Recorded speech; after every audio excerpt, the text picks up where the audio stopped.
بسم اللہ الرحمن الرحیم۔ حضرت داؤد علیہ السلام کے دست مبارک کا یہ معجزہ تھا کہ لوہا آگ کے دست مبارک میں آ کر مونگ کی طرح یا گوندے ہوئے آٹے کی طرح نرم ہو جاتا، اور آپ بغیر پاؤں کے پیٹے اس سے جو چاہتے بنا لیتے۔ اس کا سبب یہ بیان کیا گیا ہے کہ جب آپ قوم بنی اسرائیل کے بادشاہ ہوئے تو لوگوں کے حالات کو جاننے کے لیے آپ اس طرح نکلا کرتے کہ لوگ آپ کو پہچان نہ پاتے تھے۔ آپ لوگوں سے پوچھا کرتے کہ داؤد کیسا آدمی ہے، سارے ہی لوگ آپ کے حسن انتظام کی تعریف کیا کرتے تھے۔ اللہ تعالیٰ نے ایک دن ایک فرشتہ کو انسان کی صورت میں بھیجا۔ حضرت داؤد علیہ السلام نے اپنی عادت کے مطابق ان سے بھی یہی سوال کیا کہ داؤد کیسے آدمی ہیں۔ فرشتے نے کہا کہ داؤد ہے تو بہت اچھے آدمی، لیکن ایک کاش ان میں ایک خصلت نہ ہوتی تو بہتر ہوتا۔ آپ نے کہا بندے خدا وہ کون سی خصلت؟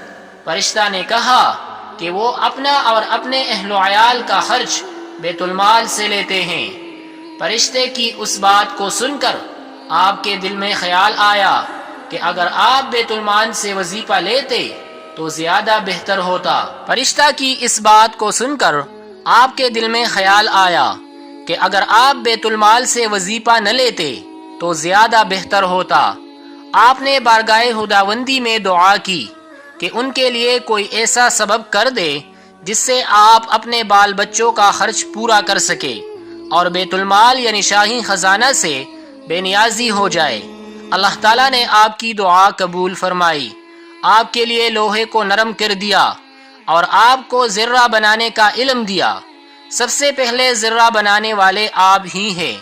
آپ روزانہ ایک ذرہ بنایا کرتے اور اس کو فروخت کر کے اپنے اہل و عیال کا خرچ پورا کرتے اور فقراء و مساکین پر صدقہ بھی کیا کرتے۔ آپ کا ایک معجزہ یہ بھی ہے کہ اللہ تعالیٰ نے پہاڑوں اور پرندوں کو آپ کے ساتھ تسبیح کرنے کا حکم دیا، چنانچہ جب آپ تسبیح کرتے تو پہاڑوں سے بھی تسبیح سنی جاتی۔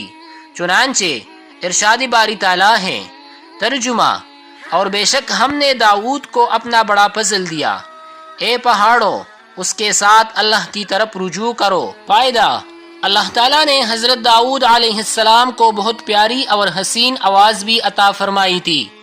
آج بھی شعبہ کرت میں لحن داؤدی مشہور معروف ہے۔